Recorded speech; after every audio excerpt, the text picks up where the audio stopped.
Welcome to The Strackhouse, a show about inspiring women making change. I'm your host, Sarah Strackhouse. Join us to hear their incredible stories. Hey everyone, thanks so much for joining us for this episode. I have two really special guests that are coming in, and they're near and dear to my heart. They're also Strackhouses. Sue and Dave, thank you guys so much for joining us. Of course. You're welcome. Sure, certainly.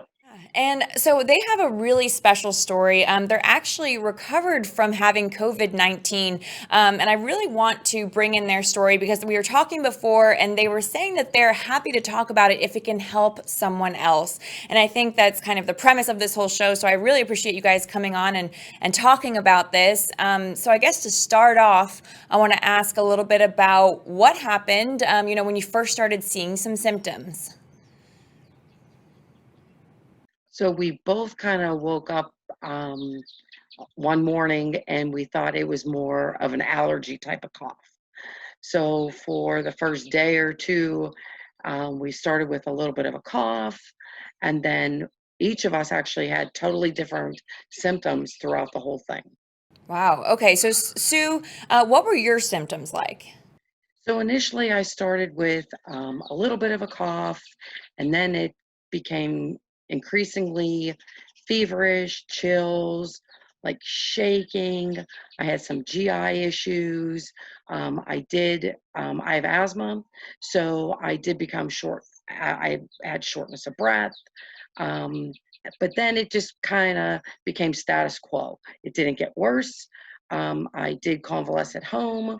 Um, so that's where my symptoms were. Yeah. Okay. So did you go to a doctor and kind of get tested, or how did you find out that you actually had COVID? So what happened is, as it became increasingly more shortness of breath, I did a teledoc. Okay. There was no in-person doctor visits, so he encouraged me, because my pre-existing asthma, he thought it was best if I got tested. So I did go to our local hospital pavilion, did drive-through testing, and a few days later, they let me know that, in fact, I was positive for COVID. Okay. So then what was that recovery like? Um, Pretty much it was the status quo. My symptoms didn't get much worse after those first few days. Like I said, I did not need to go to the hospital. Um, kind of try to keep on my strength by drinking lots of liquids. Um, and then it just every day got a little better. Yeah. And Dave, I know your story is a little bit different, but Sue, I do want to ask you that so when you were feeling kind of your worst, is it something that was far worse than anything else you've ever felt, or was it kind of similar to like a flu or just a really bad cold or something? It was more, I peg it more of a flu type of symptom, but it did feel different. It just felt different. I can't really put my finger on it. It just felt different. Yeah. When you got that positive back, were you worried or were you like, okay, I'm gonna recover and just kind of fight through this? I was more worried for him Yeah. because his symptoms were getting worse and he hadn't yet got tested. So because of his pre-existing conditions, that's what had me more unnerved than my own recovery. Yeah. So, Dave, talk a little bit about once you started feeling those symptoms, what they were like, and about the pre-existing conditions there. Um, I hadn't had the flu in a long time, and before the transplant back in October, I had teased with the doctor saying, "I don't need a flu shot." Well, you sort of have to build that that those items into your system pre any transplant. So I knew I was at risk. And tell people a little bit about the transplant as well. Well, it's our family history. Yes. And The Strackhouse kidneys. yes, yes. Yes, I'm now the sixth one, and I hope it skips a couple generations for the benefit of yourself and your cousins and whoever, all the little ones that hopefully come next. Mhm. Um, so after the polycystic the transplant that I had, I was recovering fine, getting back to normal, exercising, which I thoroughly enjoy. Um, uh, with my symptoms, my fever never broke the mid 99 range. Sue was over 100, 101 or something to that effect. So I had the flu symptoms, the lethargic, body aches, chills. I had a considerable amount of GI. I felt that part of that was from the rejection and the medicines that I'm on, 5, 6 months from the transplant.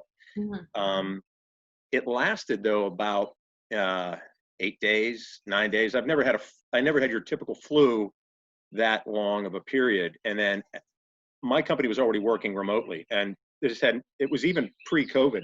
So I was in the chair working, and it was even hard just to get up, go to the bathroom, or come downstairs and grab something to drink.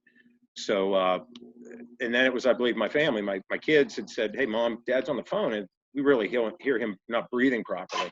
Yeah.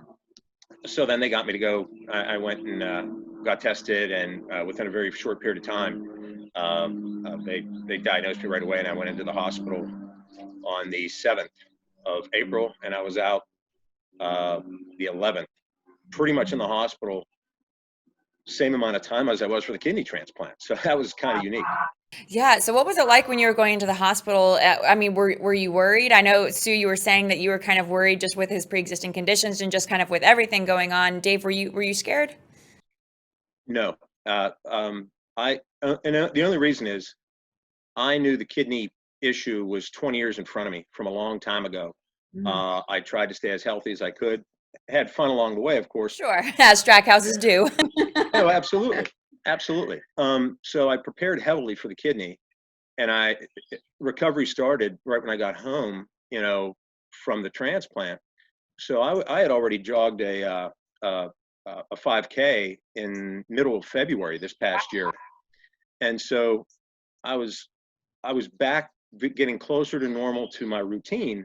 Right. So I wasn't scared in that I knew I had lung capacity and things like that. I probably waited a little too long to go in to the hospital. And truthfully for me, shortly after I exited the hospital on the 11th of April, I was able to go walk around the school, and then I started running about 10 days later, but you could really feel it in your chest cavity. So there must have been really impaired more than I realized, because I never have issues because of the amount that I exercise.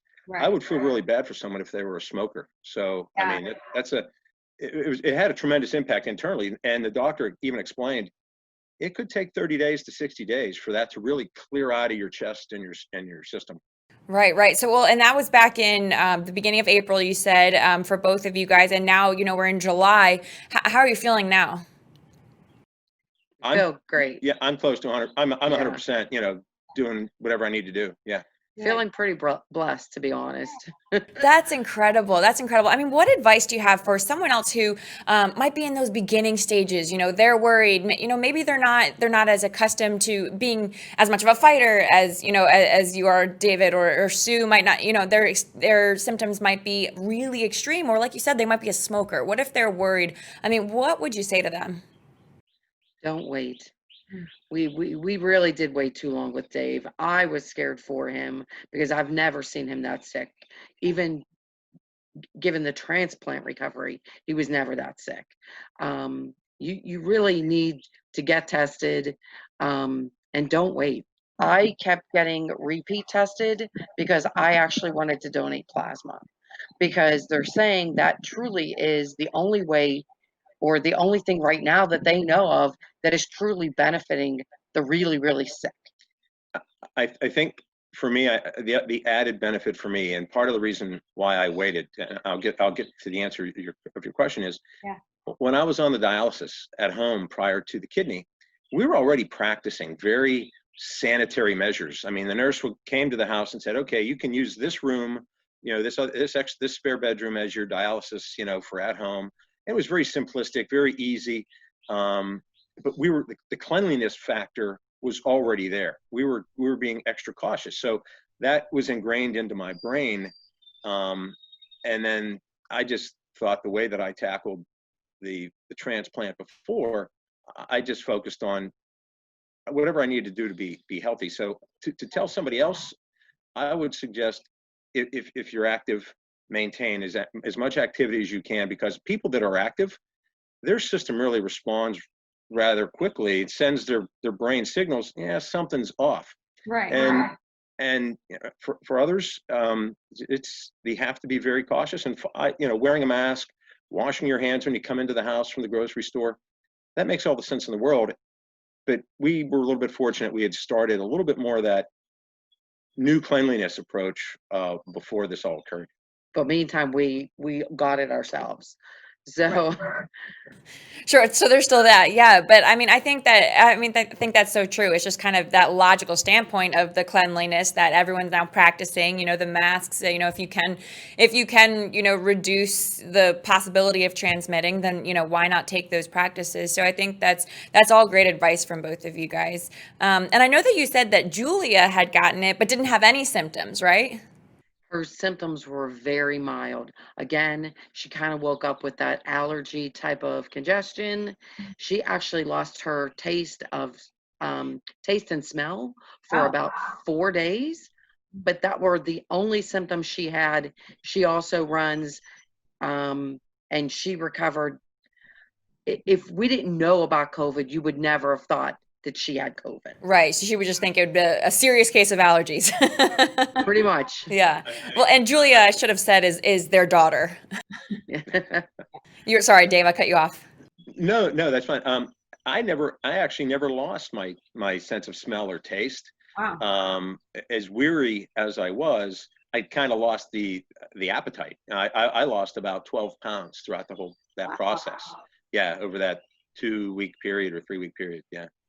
Well, I'm so happy that you guys are feeling better and kind of have come through the other end. And I just have kind of one last question for you. If someone's watching this and, they tune in, they tune out, and there's one thing you want them to take away from it, what would it be? Wash your hands. It's really simple. Wash your hands.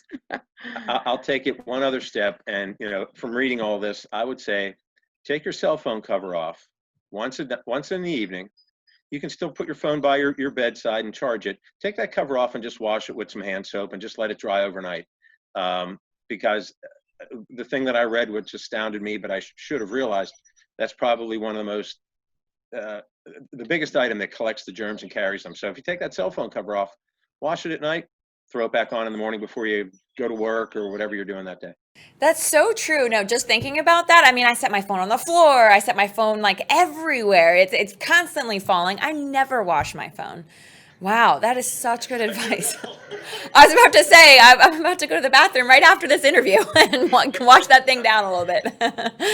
Wow. All right. Well, Sue, Dave, thank you so much for coming on. I really appreciate it. And hopefully someone, takes this story and they see the light at the end of the tunnel, or they feel encouraged because of you two coming on. So thanks so much. If it helps, that'd be wonderful. Thank you, Sarah. Hope you stay well as well. Thank you. That's the goal. We're trying. Awesome. All right. Well, thank you all so much for joining us. Of course, we'll see you next week at 6 o'clock. We're on YouTube, Facebook, Instagram, LinkedIn, Twitter, and of course, all your audio streaming services. So we'll see you next time. If you'd like to nominate an inspiring woman, email me at sarahstrackhouse@gmail.com. Thanks for joining. We'll see you next time.